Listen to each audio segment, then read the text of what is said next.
Creative learning is when we use the experimentation and the novelty and the originality that we see in the creative worlds, and we combine that with learning for a real purpose. And that's when we get that real magic, when there is new learning, new thinking happening that young people are generating and creating for themselves. We have defined creativity in terms of 5 creative habits of the mind, we call them. And they are being inquisitive, being persistent, being imaginative, being disciplined, and being collaborative. Because it's knowing where to start a creative journey. It's about having the ideas that take you through that process, but also the discipline, the resilience, and the collaboration to make sure your ideas happen.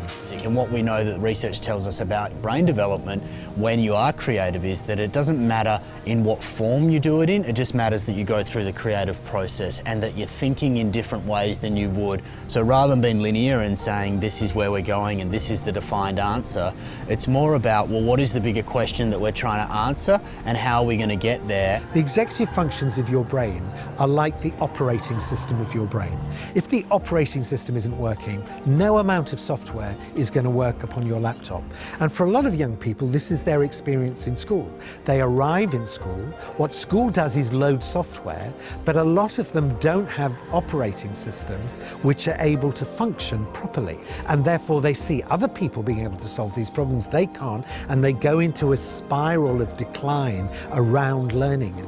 And what we feel is that the creative activities that we develop with artists and we place in schools to work with young people directly impact on the executive functions. And our research shows clearly that young people are benefiting from our programs and doing better in school. It's often also a way of engaging those disengaged learners who perhaps don't find science or mathematics exciting or interesting, but put it through the lens of an art form and suddenly it's a way to engage them better and to make the learning more purposeful.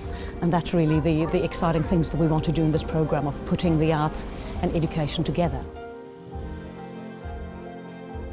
The days of having one job for 40 years, for 40 hours a week and just doing the same for your whole life, those days are over. If we have an education system that still just focuses on the content that students learn, we will fail to prepare them adequately for this radically changing future. It's much more about creativity, collaboration, critical thinking. The major thing for us now is that we explicitly teach these. So how do you teach creativity? How do you teach critical thinking? How do you go about that where content isn't your driver, but the skill development is? And what we know from our research is that artists bring a completely different language into the classroom. So it's not that they're showing kids technical techniques in painting or poetry writing, it's they talk differently, and this language actually has a physiological impact on the brains of young people, make it connect better and enable them to learn more deeply.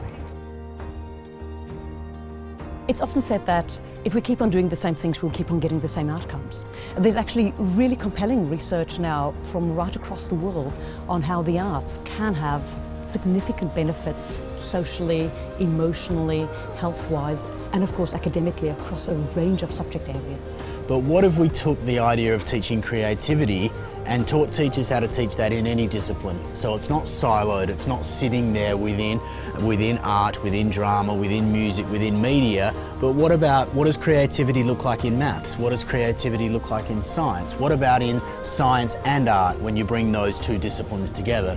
That's the challenge, and with Form's help, we think we can do it. One of the things that's really important to understand is people's creativity isn't fixed. And if people go, I'm not imaginative, that's not true. They are currently not imaginative in specific circumstances, but you'd nearly always find that that person's being really imaginative in a different context, just not applying it. And that's what creative learning can give them, the skills of thinking for themselves, of being independent self-starters, original thinkers, and thinking towards a purpose.